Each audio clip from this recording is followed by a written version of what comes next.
سلام سلام حبايبنا كنا اللي تخاتل تخلكم كم يتعلق كل أمان كل سلام عند حنيك زير مسكن سلام تكون معلتم تسفية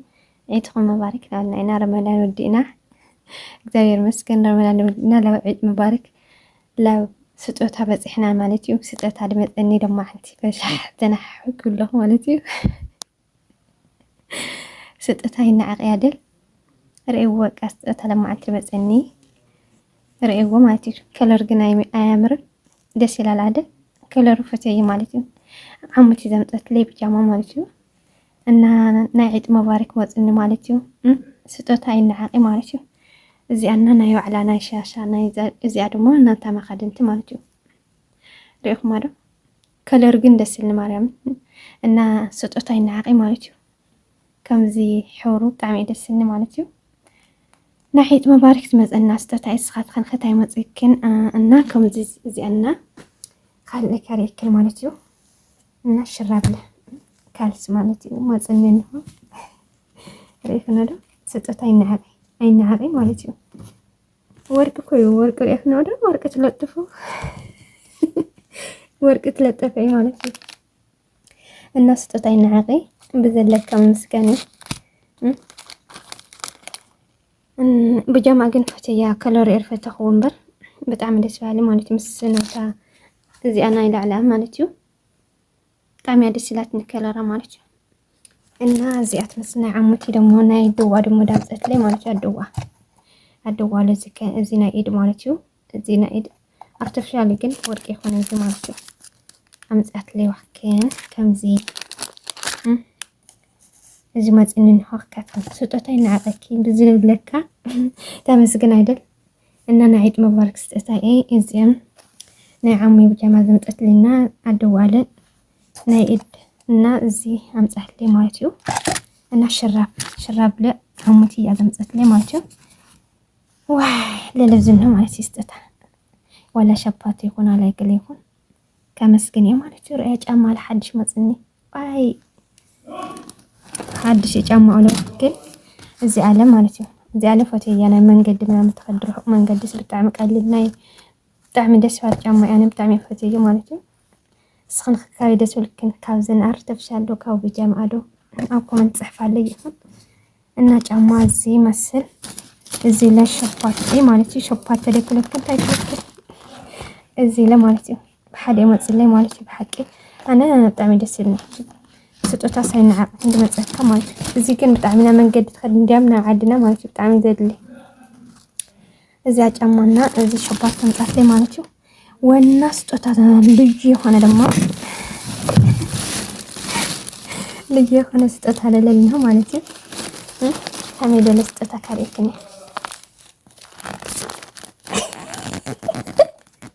ወና ስጦታ ልዩ የሆነ ዙይ ማለት እዩ ሪእክና ዶ ታሕታይ ገዛለ ክዳን መፅዋ ወይ ለከ ለማዓንቲ ሰሓቅ ሞይተ ማለት እዩ ሕዛት ለይ መፃ ካራት ናይ ታሕታይ ገዛ ከለከ የቀረየ ሕዛት ለይ መፃ ዓሙቲ እዋይ ናይ ታሕታይ ገዛለ ሕዛት ልና መፃ ማለት እዩ ፍልይ ዝበለ ስጦታ እዩ ለማዓንቲ ማለት እዩ ሪእክና ዶ እዚ ኣለ መፃት ማለት እዩ ወና ደስ ደለትኒ እዚኣ እውን እንዳይረአክከ ማለት እዩ እዚ ኣለ ሕዛት ለይ መፃ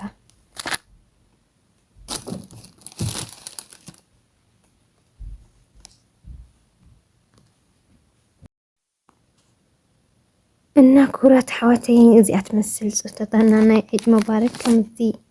ናይ ዒድ መባረክ ትመፀና ስጦታ እዚአን ይመስላ ማለት እዩ ኣሕዋተይ ማዕረይ ብጣዕሚ ደስ ይልኒ ናይ ስጦታስ ኣይነዓቂ ማለት እዩ ብዘለካ መስገን ብዝተወኻዮ ምስጋን እምበር ንምንታይ እዩ ዝውደይ ተዋህኒ ይብልካ ከይኮነሲ ብቲ ዘምፀልካ ምስጋን እዩ ኣነ ንእሱ ነይወኸ እግዚኣብሔር መስገን ብዚ ዝሃባኒ ማለት እዩ ኩራተይ ናትኽን ከታይትውኽን ናተይ እዚአን ይመስላ ማለት እዩ ኣሕዋተይ ማዕረይ ዓሙና ኣደዋለ እንዳምፀትለይ ማለት እዩ ክዳን እኳ ደስ ደለኒ ከለር ደስ ደለኒ ማለት እዩ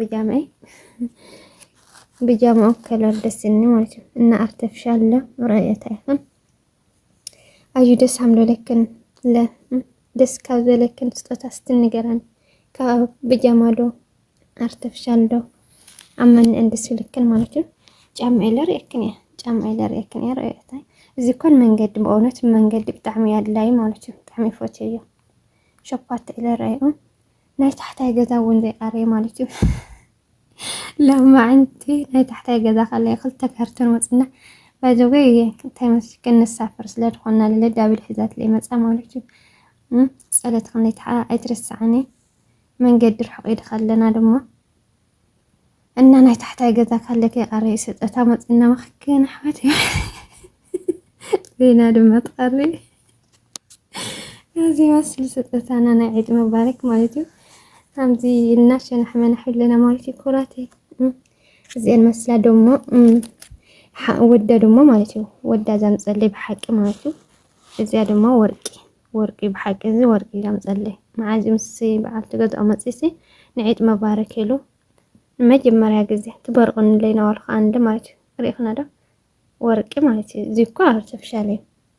زي ما ارتفشالي مزي اجن موريا من ورقي مالتي دسني تدعى بيتي ستوتاي زي ادس مسكينه مالتي بابن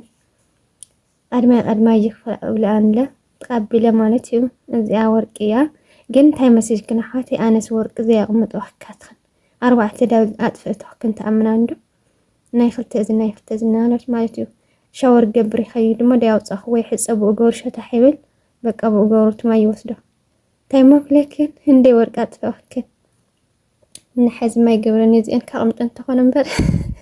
للندع قبرين كتفني الناس ابطعمي دسني مالتني تاع عويتو ستوتان زي ايا دسني مالتي خالو كوارت فشاليو جن بزحوي كم مسكاني اين عخوي مالتي كراتي سخاتن خاتايتوخن نجارنا إخن دم كاب ستة يسيدس دولكن كاب جمادو كارت فشلدو كاب شرابدو كاب جمادو